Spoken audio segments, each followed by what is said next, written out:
There is nothing in sports like a game winner. One play and the game ends. Some of the greatest and most iconic moments in sports are game winners, but not all of them are created equal. Between buzzer beaters, walk-offs, final football plays as the clock runs out, some of them are just more exciting than others. So we wanted to make our picks for the best game winners across the history of sports, trying to balance the stakes, the improbability, and the drama of the moment. So here's our list of the picks for the best game winners in sports history. Let's get into it. So in all of sports, there's maybe nothing more exciting than a game winner. When I think of game winners, I will think of maybe like a buzzer beater at the end of an NBA game. March Madness, you get tons of game winner shots. Half court heave, where the 15 seed over the 2 seed, something like that. But game winners really happen in just about every sport in one way or another. They take way different forms. You can think about in the NFL, you might have a game-winning touchdown that is then followed up where you still have to do the kickoff and the opponents get a chance to return even when there's 0 seconds on the clock. But you can think of a tennis match, maybe a game-winning serve. It can take a lot of different forms, and some are maybe more exciting than others. But today I wanted to basically just go through both of our top threes game winners in all of sports of all time. So really there's nothing is off limits here, any moment in any sports medium in existence. I love it. Let's do it. What is your number 3?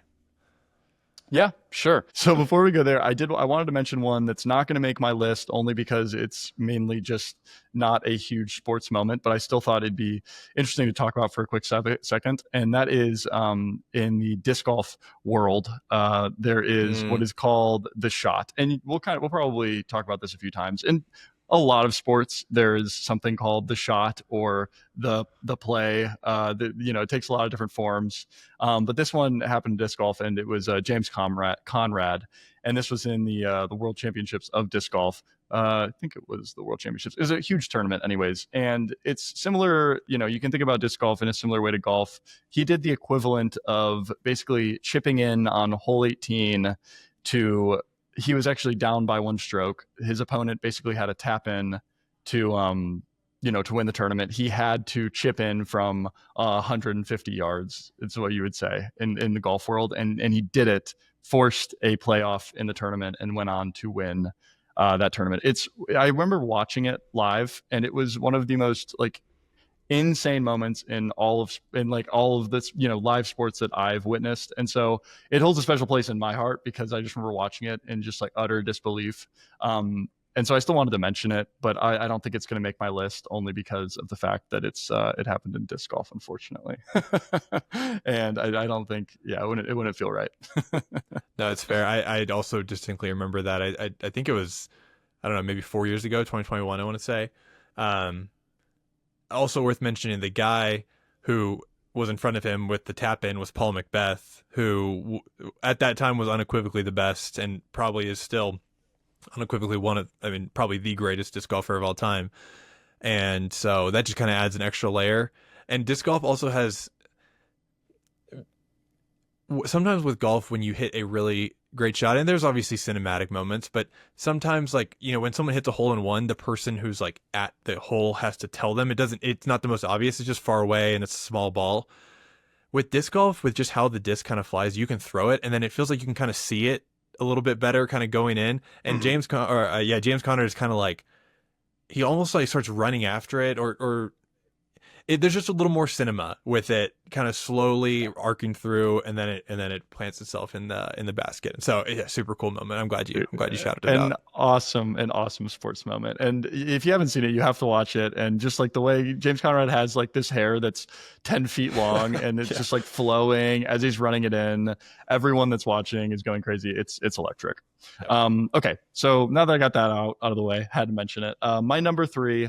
And this really probably holds a more special place in my heart than the other two I'm going to list. But it, again, doesn't have that game winner extra spice to it. So, gosh, I'm going to talk about something else for a minute, too, before I actually get to it, because I think it's important. So when I think about a game winner, it goes into 2 things, right? So there's 2 ways of, I guess, quantifying the value of a game winning shot. The one is the pure, unlikeliness of it. Like if someone makes a full court 80-foot shot in an NBA game, but it's the second quarter and this is to go to halftime and it's to put them up by 7 instead of 4. That doesn't, I mean, it's an awesome shot. It's super exciting. And I think like if you look up craziest buzzer beaters of all time, like those are the kind of shots that you'll see. But for me, they don't hold as much value as, someone makes a layup at the last second to win a game, but it's the NBA Finals Game 7. Sure. Like there, you have to weigh those things. And yeah. So with that being said, my number 3 is Appalachian State beating Michigan in college football, and this was in 2007. Are you familiar with this game? Slightly, but I'm excited to hear some more details. Yeah. I know we got the Mountaineers and the the Wolverines. And Wolverines, yes. Sorry, and go. Tell me about it. Yep. So one of the more important facts about this game is that it happened in the Big House at Michigan. Mm-hmm. This was the second game of the season. Michigan was, I think they were number 5 in the AP poll going into the season. And Appalachian State is a nobody. They are actually an FCS team as opposed to an FBS team. It's just like the weird divisioning within Division I football. There's, more breakdowns. And anyways, FCS teams are a lower ranked team, basically, is the way you can think about it. And they never would beat an FBS team. It'd be ridiculous. And Appalachian State was a nobody team. It's one of those games that they play them just because it gives the smaller school money most of the time. So if you're Michigan, you make a lot more money when you have a home game. And so you'll invite someone like Appalachian State to come to the Big House to come play, and then you'll pay them to come play is basically the idea. Because that even though you're playing a nobody, you'll still be able to sell tons of tickets and everything. And so that's kind of like the economics behind why these games even happen. Because I remember being so confused. Like these games every year, you'll find some of these like ridiculous matchups. And you're like, why are they even playing these? And that's usually what it is. They just have to fill out their schedule. And this is just a good way to do it where it's kind of like, both teams end up benefiting, although the fan might not. The smaller school gets a little bit of money for coming to play at a huge university. They get a little bit of, publicity from it. And then the big school, obviously, any game they have is great. So that's sort of why the game was happening. Michigan was favored by 33.5 points that day. This was like back in 2007. So this was before sports betting became ubiquitous, but I actually got a range. It was like 33.5 to 40 points. It was, obviously just like Michigan was completely expected to blow them out. So that's sort of like going into it, sort of how it I guess like the build up. So what ended up happening though was at the very last play of the game, I just kind of want to jump to the end because the game was, it was exciting. Appalachian State was actually up for a good bit of the game. I think at halftime they were up by maybe like 10 or so points. So they were already up. It wasn't like they had some crazy comeback. But the reason why it was just such a huge upset is one of the reasons why I wanted to add it. And then the other reason, because it is at the end of the day a game winner, I say in quotes, because Michigan had a field goal to win the game. At the very end of the game, Michigan had a 37-yard field goal, which 37-yard field goal, that's nothing to sneeze at. But at the same time, like, you'd expect this kicker's probably, a top recruit. He makes these in his sleep, blah, blah, blah. Michigan was down by 2. They had to make a 37-yard field goal at the very last second to win the game. Instead, Appalachian State's Corey Lynch blocks the kick with 6 seconds left, sealing the upset. I consider that a game winner, blocking a field goal and counting it. And so, that's my number 3. And Appalachian State obviously went on to win that game. Michigan would start 0-2, and that's sort of the infamous game there. I love it. Kyle, I got to ask, does your Ohio State kinship play into this at all? Seeing the rivals go down in a less than ideal, maybe humiliating fashion. Oh, it has to. Yeah. I'm obviously biased here for sure. Having gone to Ohio State, but honestly, trying to remove myself, I still think, any underdog story like this, it's so hard not to root for them. Yep. I think about like the Butler versus Duke national championship game back around Mm. that same time, actually Yep. 2007, maybe around there. Like everyone, it felt like the whole country was rooting for Butler. You know, unless you're like a diehard blue blood fan, it's it's just yeah, you're always going to root for the underdog in these types of games. No, super fair. And clearly they made a market. I knew with the Appalachian State team name, I knew Mountaineers. I think pretty much solely from this game. And I had a co-counselor that I was friends with. I worked at a summer camp, and I think he was also App State. Anyway, great pick. An upset definitely adds a level of spice, a level of like just weight to that game winner. And hey, yeah, blocking a field goal, that totally counts. All right, my number three. So I'm gonna go basketball here, and this is maybe the most clean of the ways that you can win a game, especially in the basketball when you shoot it and the time runs out while the ball is in the air, and you can see like in slow motion the red LEDs around the rim, around the backboard light up while the ball is still in the air, and then you can see the ball drop to the hoop, and you win the game. And the game is just over. Like so clean, so perfect. And so that is just a great game winner. There was a few NBA ones that I wanted to consider. Recency bias, but the Tyrese Halliburton, it wasn't a game winner, so that's why I ultimately didn't go with it. But the Tyrese Halliburton, what he thought was a three ended up being ruled a two shot against the Knicks in game one of the Eastern Conference Finals, where it bounced, way above the rim and then came down. I mean, that was just cinema. I was watching it live. Halliburton was already on just the most unbelievable playoff run ever, and Pacers were on a sick run. That was super cool, but not a game winner, so it's not getting mentioned farther than this. Of course, Kawhi's also bouncing buzzer beater against the Sixers in 2019 that kind of like ended all the 76ers momentum with that Embiid and Ben Simmons team and after that they just really haven't fully been able to recover. And Toronto went on to win the championship, and similar, just pure drama. Like the ball was sitting up there on the rim, and then and Kawhi's sitting on the ground watching it, and Joel Embiid is standing over him watching it, and all his teammates it's just the coolest. But what I ended up picking was the Chris Jenkins buzzer beater in 2016 to win the championship for Villanova. I actually made a video about this one on my main channel just because I had to. It's the most, it's the buzzer beater that is most etched into my brain. Everything about it, I can picture them running up the court. I can picture like the score tied 74-74. I can picture all the people on the court and what the jerseys look like. And then, the announcer call, and like, he just pulls up, so there's a lot of storylines going into it, but this is basically a play that Villanova had run multiple times, in seasons prior. The coach like knew this play, that if they're down and they want to get a shot off, and they want it to be a three, and they want it to be an open look, that they had this like kind of quick play where their smaller point guard, who ended up for this was Ryan Arcidiacono. He's a senior that year. He drove the ball up the court. Chris Jenkins kind of tailed behind him, and then Ryan Arcidiacono, in probably a lot of versions of the story, because he was like a Villanova hero, would be the one shooting the shot, but he passes it off to Chris Jenkins, and he just kind of fires it. And then, it goes in, and that was to, most importantly, win the March Madness finals, win the NCAA championship. And it was a full buzzer beater. They get to storm the court. The production crew was on it. They like immediately shot the confetti cannons. They didn't wait to see if the buzzer beater was ruled to be too early or too late or whatever.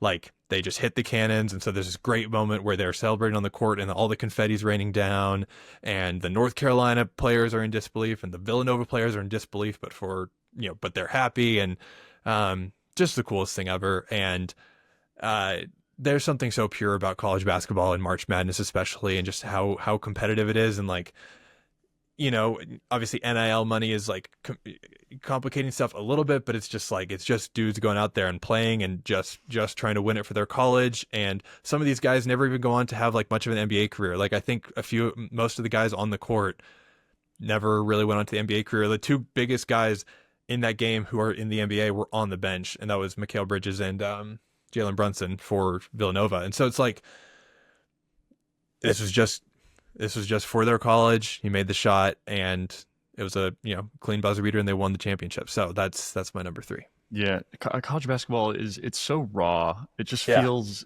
different, man. Like the kids, they're fighting for it so much more. It feels so life and death. Yeah.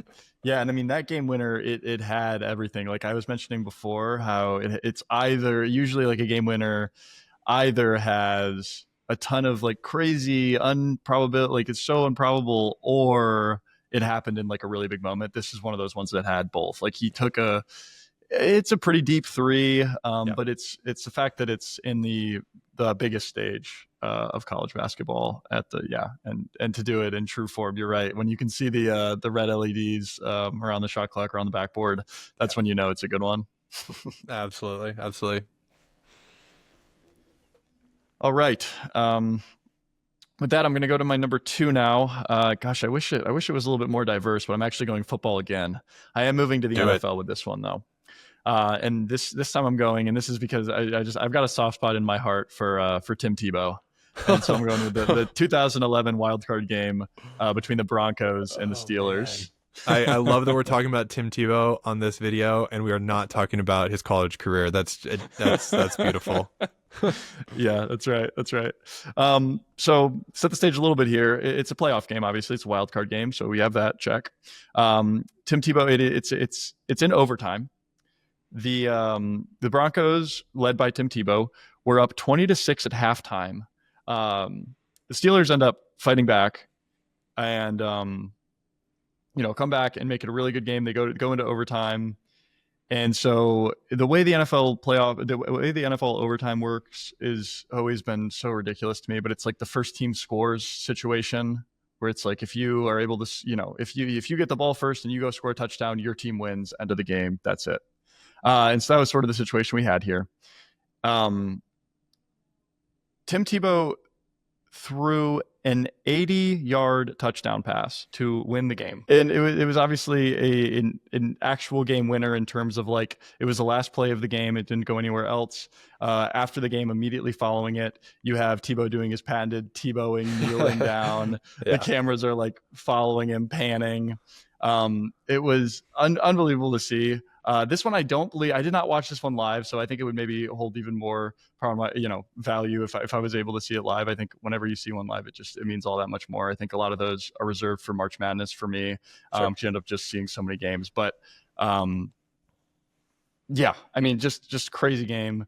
And yeah, like I said, it's just so silly the way that the NBA or the NFL overtime works, where you start at your own 20-yard line, and then if you score, the game's over. But at the end of the day, that's how it works. So in this situation, the Broncos actually didn't have to do the whole kickoff afterwards thing. It was truly a walk-off touchdown pass. And so it was Tim Tebow to Demaryius Thomas on like a deep crossing route. And so yeah, Thomas caught it in stride. Sprints 80 yards, takes to the house. Broncos won 29-23. I love it. Yeah, a pure walk-off in football is amazing because it's just the guy running into the end zone, and he knows it's a walk-off, and he's running. He's running towards fans who know it's a walk-off, whether they're happy about it or sad about it. Like, just a great moment, and you get the whole experience of them. The last 10 yards of the run, it's just a beautiful moment. So it's a great pick. Alrighty, I will go to, man, there are so many good ones here. I've been kind of going back and forth. Okay, I'm going to pick, oh man, I'm going back and forth. I'm either going to pick, and I'll decide while I'm saying this, I'm either going to pick another football walk-off or a walk-off home run in baseball. Here, let me ask this, Kyle. Is your last one also American football? No, thankfully okay. It is not. That wouldn't feel right. Then I'll feel okay to go American football for my number 2, and I'll honorable mention my baseball one. Okay, so this is the kick 6. This is the Auburn Alabama game. I think it was 2013. The Iron Bowl. It is a storied rivalry between the two Alabama-based schools, and Alabama in the modern era have been the dominant force in that rivalry. It has been all of them all the time. But Auburn has gotten a few jabs in there, even if they were like way lower ranked. In a rivalry game, they were able to punch up above their weight and get a few wins in there. And of course, those mean more probably to Auburn fans than even like how they ended the rest of the season. But this is by far the most famous one. So it is 28-28 in the fourth quarter, and we've got a second left. And it's worth mentioning that we really only have a second left because of some, I don't remember all the details, but they basically had to like reset the clock, and I think the referees made a call that there was still going to be a second left on the clock, and that therefore Alabama was going to have to kick it off to Auburn, or punt it. There was still a second, so there was still going to be game time, and that was like it was up in the air whether that was actually going to be the case. So they kicked the ball off, and Chris Davis is the Auburn special teams receiver of the ball, and he's like deep in his own end zone. And we were just talking about the cinema of the Tebow walk off and like running, and you can slowly but surely like see the Red Sea part in front of him, and there's almost no better example than it happening to the Chris Davis kick six, and he takes the ball, obviously takes it all the way back to the house. There's a very famous announcer call, says Auburn's going to win the football game, and it's just so perfect. Like he slowly but surely he gets past one layer of defenders and then another and then another, and then you kind of just realize like he is just going to be able to run this from end zone to end zone, and that sealed the game, and fully a walk-off. Time had expired way before this, and so this was the last action of the football game, and it was a touchdown to win it and give Auburn the win. And I think this year I don't want to undersell Auburn. I think they were a very solid contender. I think this was the Iron Bowl, and they were not lower ranked. This was not like some huge upset in later years. I think it was more upsets to win. So even just for the landscape of college football, this was like two huge seeds going at it, and just an iconic, awesome sports moment. Yeah, dude, the calls from the commentators sometimes really make these plays. Yeah, for me, you know what I mean? Like, I think, gosh, there was so much chatter about Mike Breen with the NBA, these playoffs, like when Alabama would hit these crazy shots, and people were really, acting like, oh man, like he's ruining these game-winning shots because his calls aren't what they used to be. Like, time to pack it up.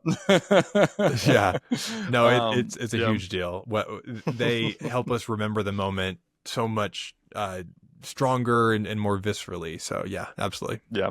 Also, gosh, I have to mention, so when I was back mentioning my number 2 with Tim Tebow, I got really confused because I was thinking he threw an 80-yard pass in overtime, and in my brain I was like, Tim Tebow 80-yard pass overtime, how is that possible? Because I was thinking about in college football, they start them on like the 25, their own 25, or the opponent's 25. Sure. And I was like, how were they all the way back and throwing an 80-yard pass? But it's different. And then, gosh, another reason why I just think the football overtime rules in general so silly.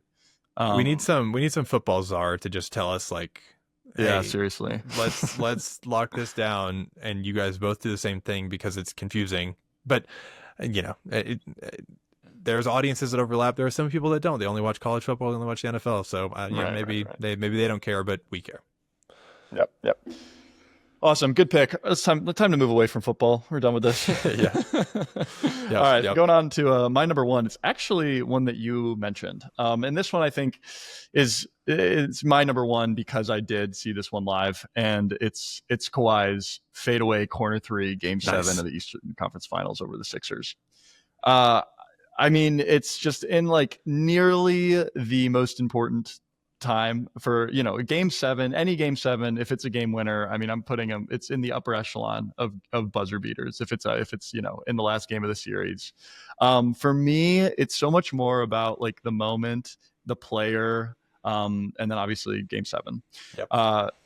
Like for the Raptors, that was a franchise altering shot. And just like the way you had mentioned it with Halliburton's, like when you have a shot that is so suspenseful where it bounces, goes up, and then like comes back down, dribbles around the rim before going in. Like it was one of those. And I can picture in my head so vividly, like Kawhi like getting in that little squat, just like watching it. You know, he had Embiid on him. Gosh, it was poetic. And just such a cool shot. And I think for me, it also like I just like Kawhi Leonard as a player, as a person. I think he's so humble. I love it. I love the way he plays basketball. And so it's just cool that it was him of all people. Like he's the guy that there's like the meme of him dunking, and he's got like the straightest face ever. I don't know if you know that one. I do. Awesome he's up here. Yeah. And so for it to be him that hits like this crazy like, oh my gosh, like time to freak out. It's just the calm, cool, collected guy. I love that aspect of it. And it's just one of those games one of those moments in sports that I remember where I was. I remember who I was with when I watched it. And so for me, it's a little bit special. Yeah, I mean, absolutely. I hinted at this with the Sixers, but you very correctly mentioned it about Toronto too. Like this is probably, if you were pinpointing specific shots or moments, this is probably the shot in modern and maybe all NBA history that has changed franchises the most, both for Philadelphia and for Toronto. Like the splitting paths that go off, if Philadelphia beats Toronto here, very reasonably they could go win a ring, and then so many things just look different with the Ben Simmons era and how we think about Joel Embiid and how there's just so much, and Harden eventually going to the Sixers and Paul George, and now it's a mess. And so, and then Toronto. I mean, they never get that ring. Then, where does Kawhi go after this? Does he end up going to the Clippers? What do those contracts look like? Does Shea end up ever going to OKC? Like, there's just so many like branching paths off this that all come down to just like that ball bouncing on that rim and then ultimately going in. Like it is awesome. Alrighty.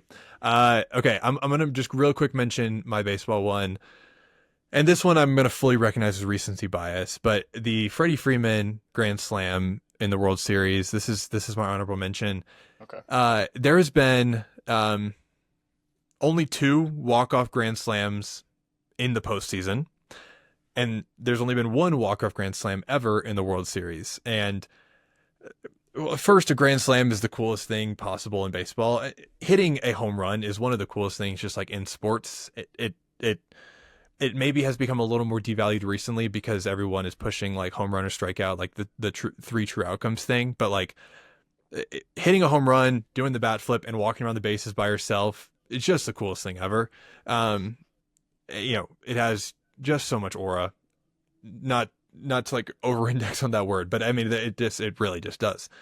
And hitting it as a Grand Slam is even better, and hitting it as a walk-off Grand Slam is the coolest thing ever, because all 3 of your teammates on the bases go around, and then they join the whole rest of the team waiting for you, and then it's just you rounding the bases, and it's just the whole team waiting at the home plate going crazy, and you get the full pimping of it. You throw the bat, like there's nothing better, and it was in the World Series. So Freddie Freeman, I watched it live, and it was recent, so recency bias, right. I can admit that, but walk-off Grand Slam, I mean, that's amazing.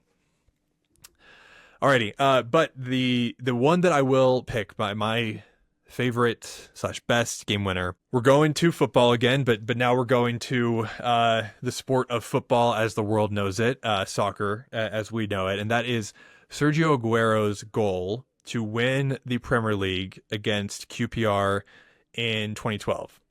So, Kyle, I know you're not as familiar with just like how all this works in the league system, and obviously it's very different than American sports. Did you run into the Aguero goal when you were kind of looking this up for this video? I did. That's actually the one thing that I really dove into was the Sergio Aguero goal, Man City versus QPR. I chatted with you before this, and I was saying that I loved like the moment, and it's so cool. And actually, the call, the broadcaster call for this one is phenomenal. That's awesome. It's a sweet call. But my question was, I couldn't wrap my head around like the way the European Premier Leagues, to win the league, how it actually works, because here's what's confusing to me. All right. Obviously QPR was not, it didn't seem they weren't in contention to win the league, right? Yep. It was Man City and Man United for that year. Mm-hmm. And so Man United was playing a separate game, is my understanding. Yes. And I'll let you dive more into that, but I guess my confusion is what is QPR playing for? Why do they care about this game?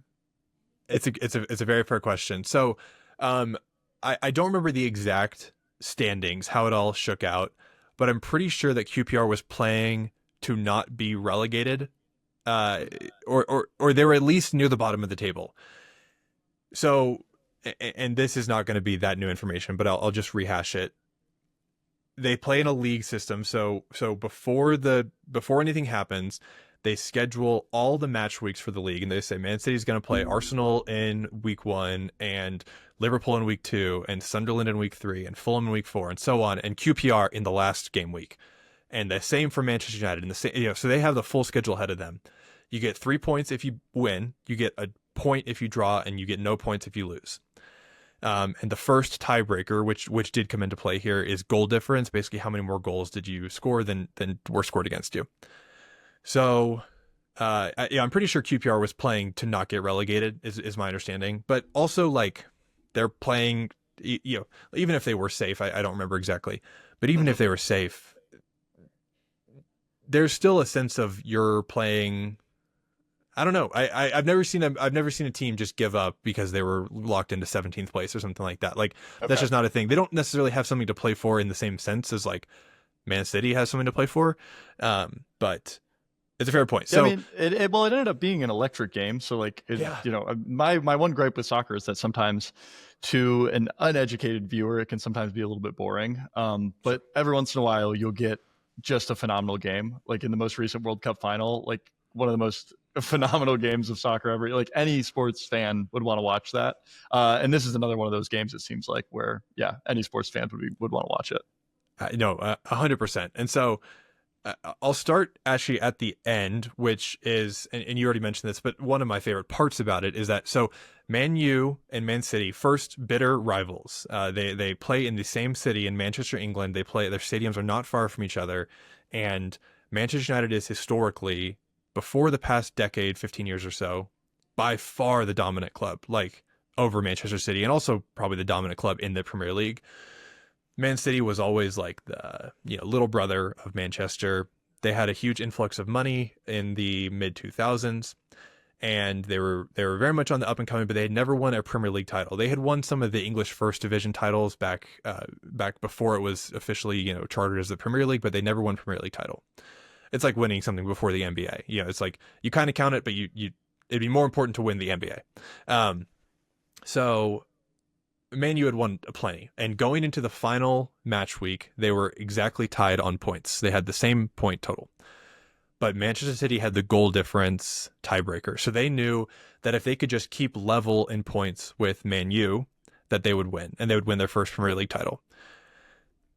For whatever reason, soccer games, the timing is a little bit strange because they play 90 minutes, but the referee always has the ability to, by his judgment, and there's some rules around it, but it is a lot of judgment, add on what's called stoppage time, where basically, like, let's say that we're fighting for a ball on the throw-in line, the ball goes out of play like way far, and then it takes us like 20 seconds to go get a ball, and then we can throw it in.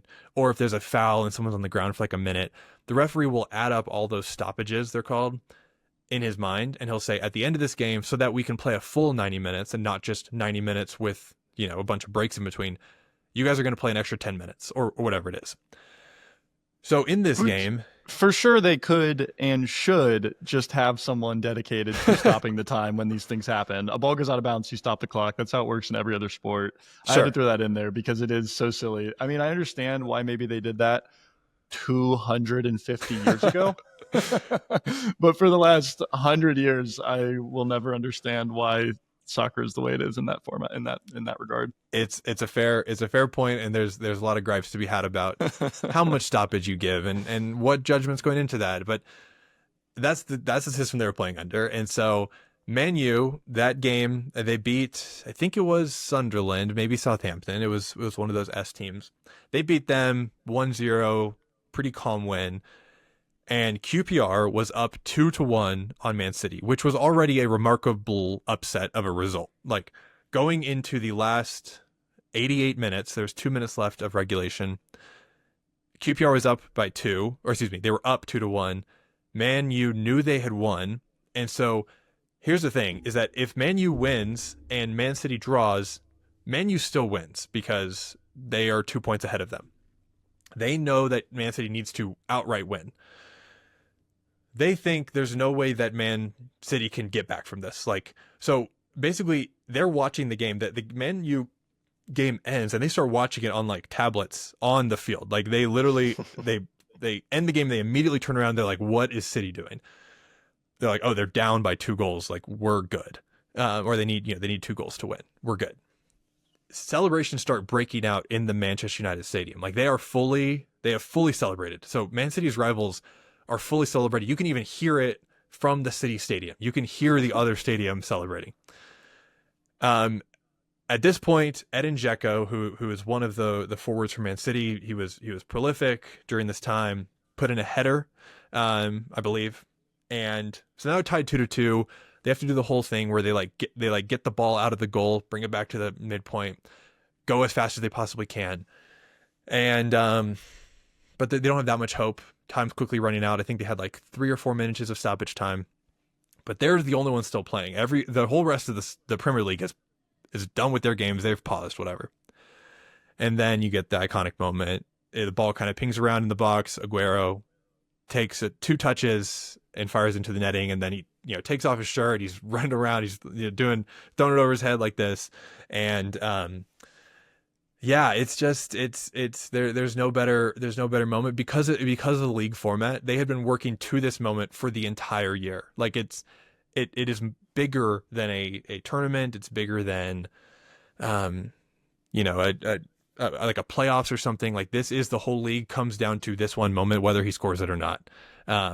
And the fact that it was the rivals that they got it over, and that they had to make a 2-goal comeback. Like there's just so much behind it. And so sorry for talking your ear off, but that is my number one. No, it's an awesome moment, and it's cool hearing the story about it. Few facts. So like I said, I mean, I looked into this game a little bit beforehand, and that was the only time that a team had won the Premier League on goal difference on the final day. It's the only time it's ever happened. Yeah. Also, it's interesting. I didn't really realize that Manchester United had finished their game a bit earlier, and so they were watching at Sunderland. It was it was Sunderland who they had beaten. Like watching that game is, gosh, like imagine being that, man. That is horrible. It's so tough. Yeah. I can't feel that bad for Man U because they had won, I don't know, like 5 titles before that, and will go on to win more. And they're bitter rivals of my team anyway, so I can't be too upset for them. But I also in the years since then, Man City has lost a little bit of their when they won this title, they were like the new kids on the block. They hadn't won Premier League before. Now they're kind of like the juggernauts who have poured a ton of money and had all the best players and have won a ton. And so I'm a little bit tired of them now as a Premier League fan. So they've lost a little bit of their good graces with me. But no, still an amazing moment. Sweet. Yeah, and I'm fine with if we're gonna come to a group consensus here, just to wrap it up a little bit. Yep. I'm happy with that being our number one. Although I am not the biggest soccer fan. I'm not like a daily viewer or anything like that. I think I'm still able to appreciate the moment and everything that went into it. And it just really seems like one of those one of a kind game winner moments that you'll never, just doesn't happen ever again. Absolutely. Okay, so I'll do just a real quick recap. Had a few honorable mentions that we can skip over. I talked about Chris Jenkins. I talked about Kick Six, and then I talked about Aguero. And your 3 were. Yep. So I was my number 3 was Appalachian State versus Michigan, college football, 2007. 37-yard field goal blocked in the big house for Appalachian State have one of the biggest upsets in college football history. That's awesome. My number 2, a bit regrettably, also a American football moment. Tim Tebow to Demaryius Thomas, 80-yard pass, touchdown, true walk-off touchdown. And then my number 1 was Kawhi Leonard, Eastern Conference against Philadelphia.